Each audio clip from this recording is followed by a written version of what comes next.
Hello my friends, bienvenue sur ma chaîne Jésus et toi. Pour ceux qui ne me connaissent pas, je suis Anne-Laure et sur cette chaîne, je poste du contenu pour aider quelconque personne dans leur chemin vers Jésus ou avec Jésus. Je tiens tout d'abord à remercier les personnes qui me supportent à travers leurs prières, leurs paroles encourageantes, leurs donations, car c'est pas toujours facile de poster du contenu comme ça sur YouTube ou même sur mon blog, mais je vous remercie grandement pour vos prières. J'en ai besoin et à votre support quelconque. Et je mettrai en description les façons dont vous pouvez me supporter. J'adore partager du contenu sur Jésus, car depuis que je suis chrétienne, je veux partager ce que je sais avec les autres. Et parfois c'est pas facile, donc je vous remercie vraiment pour votre support. Aussi, si vous êtes nouveau sur ma chaîne et que vous aimerez mon contenu, ou que vous revenez sur ma chaîne et que vous n'êtes pas déjà inscrit, je vous encourage à vous inscrire à ma chaîne et à cliquer sur la petite cloche. Je vais vous révéler quelque chose. Les réseaux sociaux, depuis plusieurs mois, depuis même peut-être un an, n'aiment pas mettre en avant le contenu qui parle de Dieu, qui parle de Jésus, que ce soit YouTube ou même d'autres réseaux sociaux. D'ailleurs, mon mari, ils ont carrément effacé son Instagram parce qu'il parlait de Jésus. Mais bon, il n'est pas découragé, il a fait un autre Instagram et moi je ne suis pas découragée non plus. Au début quand j'ai commencé, mes vidéos allaient vers des milliers de personnes, mais maintenant c'est que des centaines. Mais je me dis, si mes vidéos peuvent toucher une personne, ça vaudra la peine. Mais si mes vidéos peuvent toucher plusieurs personnes, ça vaut encore la peine. Donc je vous encourage à vous inscrire, à cliquer sur la petite cloche et même à partager mes vidéos si elles vous ont touché et si elles vous aident. Donc aujourd'hui, je voulais parler du baptême. Parce que le baptême, c'est quelque chose de super important pour un chrétien. Et c'est super important de suivre la Bible, de suivre ce que les paroles de Dieu disent. Car comme j'ai fait une vidéo précédente sur la parole de Dieu, et qu'il faut qu'on suive la parole de Dieu, et non pas des hommes aveuglement qui nous disent il faut faire ci comme ça ou faire ci comme de cette autre façon. Donc la Bible parle du baptême, qui est un point super important pour tous les chrétiens. Le mot baptême vient du mot baptismo, qui est un mot grec, qui signifie submersion totale. Donc ça veut dire en dessous de l'eau et revenir en haut. Donc c'est une submersion totale. Donc là, ça nous dit quelque chose de super important. Le baptême, le vrai baptême est une submersion totale et après revenir au-dessus de l'eau. Et si vous y pensez, le baptême, c'est un symbole de la mort de l'ancien soi et de la résurrection du nouveau soi.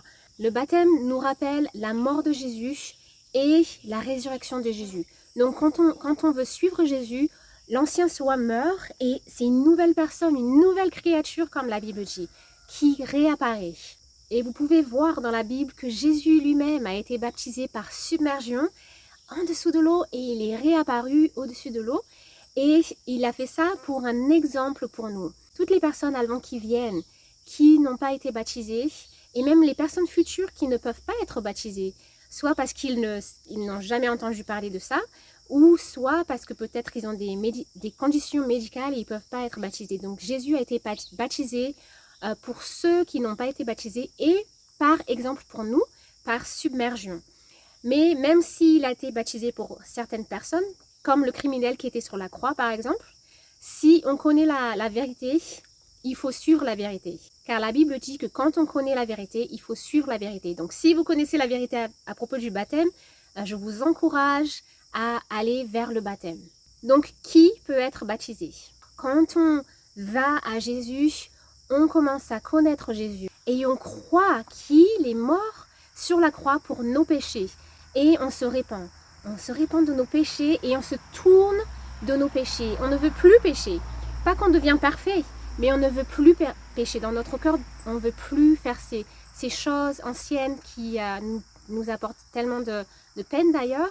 Et on se répand, on demande pardon de tout notre cœur à Dieu et on croit de tout notre cœur que Dieu est mort pour nos péchés. Après ça, on apprend les vérités qui sont dans la Bible. Comme dans la Bible, il est écrit que Jésus a dit aux disciples d'aller et de partager les vérités et de baptiser au nom de Jésus-Christ. Donc, il fallait qu'ils aillent aux quatre coins du monde et qu'ils enseignent les vérités.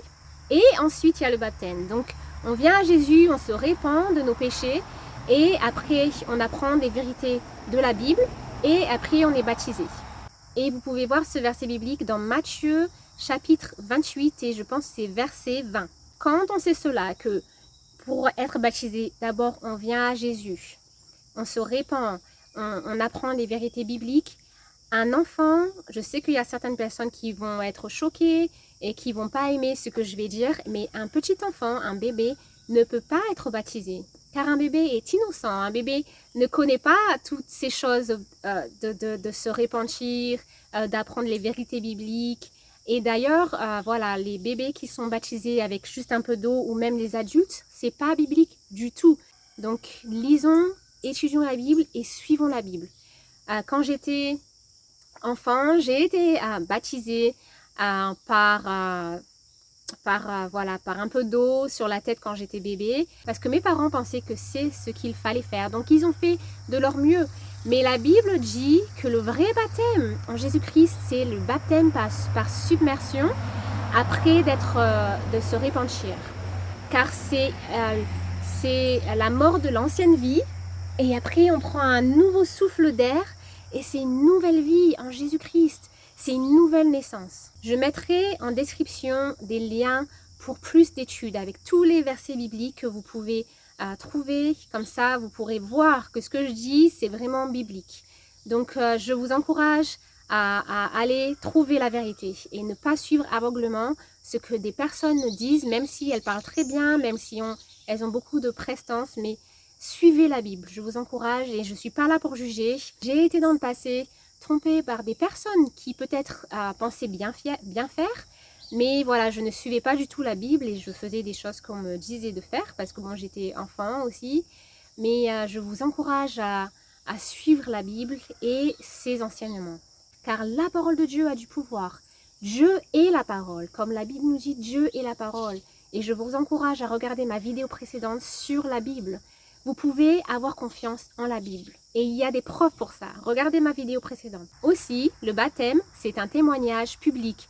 Qui de vous les filles, si un homme vient et vous dit qu'il vous aime, et vous dit qu'il veut vous marier, et que vous voulez le marier aussi, et qu'il vous dit « Oh, faisons un mariage secret, je veux que personne ne le sache. » En fait, le baptême, c'est comme ça aussi. C'est un témoignage d'amour public. On dit au monde qu'on veut vivre une nouvelle vie avec Jésus. Donc, c'est quelque chose qui se fait en public. C'est pas secret. Aussi, le baptême est une bénédiction. Dans Acte 2, verset 38, il est écrit que le baptême, après le baptême, on est rempli de plus du Saint-Esprit, d'une abondance du Saint-Esprit. Donc, c'est une nouvelle vie en Jésus-Christ. C'est quelque chose de magnifique. Le diable va essayer de nous tenter, de nous faire tomber. Mais quand on reste avec Jésus, on n'a pas à s'inquiéter. Car à chaque pas, on grandit. Même si on tombe, on se relève et on va vers Jésus. Le baptême, c'est pas quelque chose qui va nous rendre parfaits d'un seul coup. Au contraire, c'est un nouveau commencement. C'est comme quand c'est une nouvelle naissance. Quand un bébé est né, il ne sait pas marcher encore. Il faut lui apprendre. Les parents l'apprennent à marcher et petit à petit, il apprend un peu à marcher, mais des fois il tombe, il se relève et après il apprend à courir et après il apprend à sauter et à grimper. Donc c'est pareil pour la vie du chrétien. C'est une nouvelle naissance et Dieu nous aide à marcher petit à petit et parfois on tombe, surtout quand on laisse sa main, comme quand un enfant laisse la main de son père ou de sa mère et bam, il tombe. Donc si on laisse la main de Jésus, on a plus de risques de tomber. Mais Jésus nous relève, on pleure vers lui, on demande de l'aide, il nous relève et après on apprend à faire de plus en plus de pas et de courir et de faire plus de choses avec Jésus-Christ. Car comme il est écrit, je peux tout faire en Jésus-Christ qui me fortifie. Et dans Acte 2, verset 41, il est écrit que quand on est baptisé, on devient membre de l'Église. Donc, membre de l'Église, qu'est-ce que ça veut dire? Pour moi, personnellement, je ne suis pas affiliée avec n'importe quelle église. Je vais à l'église, par contre, je vais dans une église qui enseigne des enseignements qui sont les plus proches de la Bible. Mais je ne suis pas affiliée par n'importe quelle église. Pour moi, l'église, c'est toutes les personnes du monde entier qui de tout leur cœur suivent Jésus, qui sont vraiment des chrétiens. C'est ça pour moi l'église. Et je pense que comme on arrive à la fin des temps, car oui, nous sommes à la fin des temps, Dieu va rassembler des personnes d'églises différentes. Il va les rassembler et il va y avoir une unité en Jésus-Christ. Pas une unité dans le monde, parce que attention, il y a des déceptions même dans les églises. Une unité dans Jésus-Christ, comme il est écrit dans Apocalypse, ceux qui gardent les commandements de Dieu et qui ont la foi de Jésus-Christ. Donc il va y avoir ces personnes qui vont être rassemblées, qui vont être unifiées en Jésus-Christ. Donc ça, c'est la vraie église. Donc quand on est baptisé, on fait partie du corps de l'église. Donc voilà, donc comme j'ai dit, quand on va à Jésus, quand on apprend son amour pour nous et son sacrifice pour nous, et on se répand et on veut se tourner de nos péchés, on veut une nouvelle vie en Jésus-Christ et on apprend les vérités bibliques et là on veut être baptisé et on a une nouvelle naissance. Donc comme il est écrit dans Hébreux chapitre 3 verset 15, n'attendez pas. Si vous connaissez la vérité maintenant sur le baptême, si vous demandez pardon de tout votre cœur à Dieu, et d'ailleurs je ferai une vidéo, quand on se répand c'est à Dieu, c'est pas à un homme. Je ferai une autre vidéo sur ça car c'est pas biblique de se repentir à un homme, car tous les hommes sont égaux, Dieu est Dieu et les hommes sont des hommes. Donc si on se repentit et qu'on veut être baptisé, n'attendez pas. Soyez baptisés au nom de Jésus-Christ pour la rémission des péchés et vous aurez une nouvelle vie. Petit à petit, vous deviendrez de plus en plus comme Jésus-Christ en caractère. Donc j'espère que cette vidéo vous a aidé, j'espère qu'elle vous a inspiré. Je mettrai en description du contenu qui pourra vous aider dans vos études bibliques sur le baptême ou même sur d'autres sujets. Donc je vous encourage à voir ça. Et voilà, j'espère que vous serez bénis et je vous dis à bientôt. Que Dieu soit avec vous et que Dieu vous guide. Il faut qu'on soit avec Jésus plus que tout aujourd'hui, car nous vivons dans la fin des temps. Et soyez encouragés, car tout est possible avec Jésus. Voilà, à bientôt!